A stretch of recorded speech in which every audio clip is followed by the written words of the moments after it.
More than 3 million years ago, a great volcano welled up as a cauldron in the crust of the earth. From this cauldron, 4 series of lava flows ran out. The fourth was a thick lava flow full of volcanic ash that formed Monbulk and its surrounding suburbs. After centuries of weathering, these rocks broke down to form rich soil and forested ranges. For more than 35,000 years, Wurundjeri people of the Kulin Nation occupied and cultivated the region. From the Woiwurrung language of the Wurundjeri people, the area was given the name Monbolloc, translating as hiding place in the hills.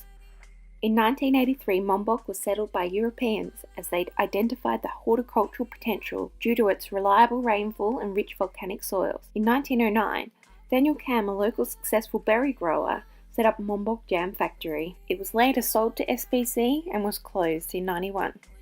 Today, the economy of the town is still underpinned by agriculture, particularly fruit, berries and cut flowers. Monbulk has been recognised by local government and council as a town in transition. There is very active community groups, sporting clubs, a monthly produce market and annual events. So why am I telling you this? Well, I'm looking into urban agriculture within a community space. Planning for public sites adds extra considerations to reading the landscape, with the need for integrating community planning, local demographic, economic drivers, and respect for cultural past, present and future. In this presentation, I will remind you of the site that I'm designing, and I'll explain how I'll be naming and zoning the site using research done by the local council. I will focus on a particular zone, talking about BushFood, and explain how community-driven urban agriculture is not limited to food production. I'll explain how it provides vast opportunities, which can strengthen local economy, demonstrate and create a market for sustainable food practices, and connect people with history and culture. I'll briefly discuss the next steps for the design proposal, then I'll end with a beautiful poem written by a local elder. So the site is currently a soccer pitch in the centre of Monbulk. This land will be released back to the community in the next 3 to 5 years. The plans to create a community green space.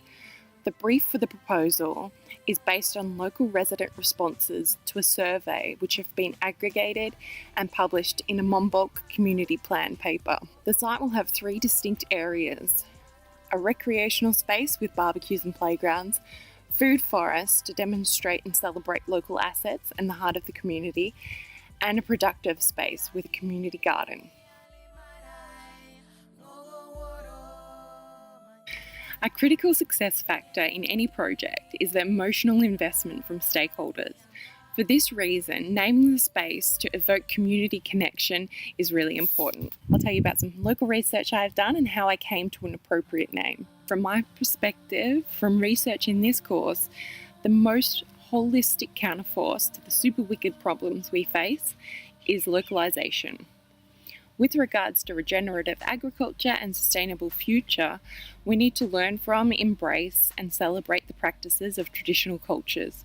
And for us, this is mostly the first Australians. Inspired by research done by Bruce Pascoe for his book Dark Emu, I've been searching for local initiatives which I can collaborate with to gain insight into traditional Aboriginal practices in my area with regards to agriculture and food production.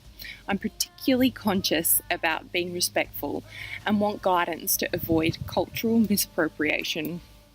The Yarra Ranges Council has done a lot of work and is committed to reconciliation and funding cultural strengthening programs and initiatives. They have created an Indigenous Advisory Committee, IAC, made up of local Indigenous groups who have helped to develop a reconciliation framework and conducted academic study on the urban Indigenous community. These papers have highlighted 3 values defined by the IAC, which are key to reconciliation. These values are beautifully interconnected, and I could talk about them for another 10 minutes, but won't. So the zones are thereby named respect, caring, and sharing, which are perfectly appropriated in terms of the functions of the spaces. With regards to naming the entire site, from my proposal, it will be the Wurrung Green. Wurrung is Manigum in the Woiwurrung language. It is a culturally significant tree to the Wurundjeri people in this area. Today we're going to look more closely at the Respect Zone. This will be a high traffic area.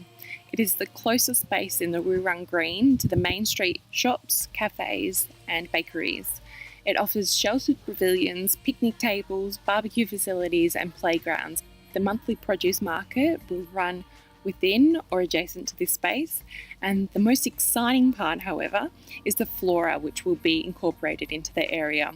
This will be exclusively native varieties with a focus on bush food and functional species. And this is where the opportunities I talked about in the intro come to fruition. Like the use of a paperclip, the opportunities to this urban agriculture space are boundless. It will give the community the opportunity to be amongst Indigenous plants, displaying information for their uses. People may learn to recognise species from their own backyards, forest walks, or plants they may have once considered weeds. It will be an opportunity for local farmers to learn about varieties of grains, leaf, root and fruit, which have value in commercial cultivation. Farmers may want to experiment by adding native varieties to their farms, potentially offering the produce at a premium. I have put together a list of native plants which have commercial value. Local chefs and restaurants will have the opportunity to harvest and experiment with native produce, developing a unique dining experience and identity. This will create a market for Australian flavours, creating demand on local farmers.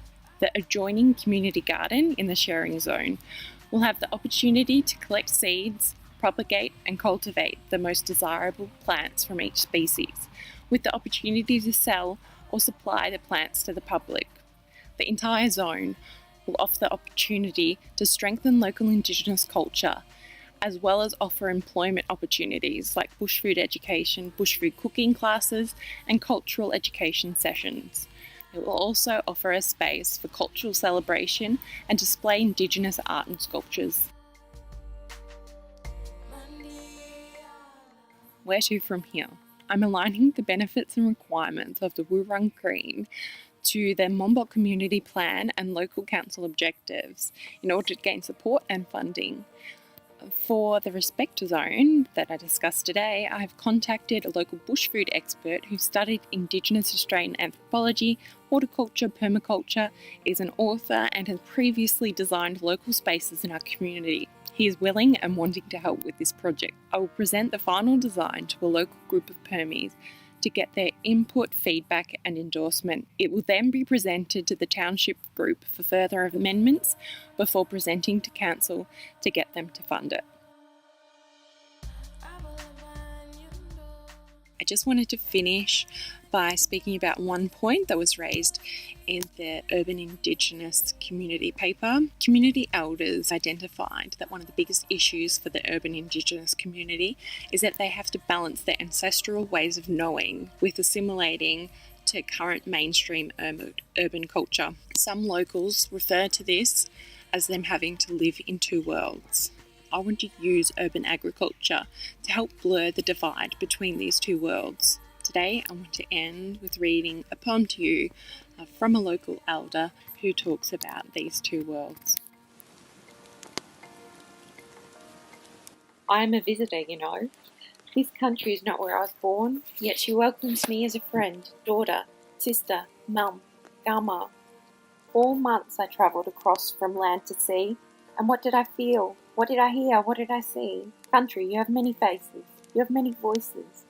Your beauty lies in the soil. Waterways, wind, red gum, cockatoos and kangaroos.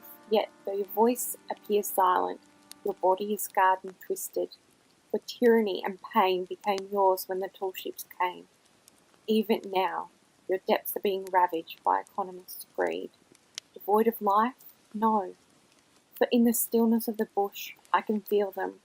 Yes, I can see them, watching and waiting, yearning to be acknowledged, for they have known the life of caring, respect and reciprocity. They are the holders of knowledge, of culture past. There is no need for them to bridge two worlds.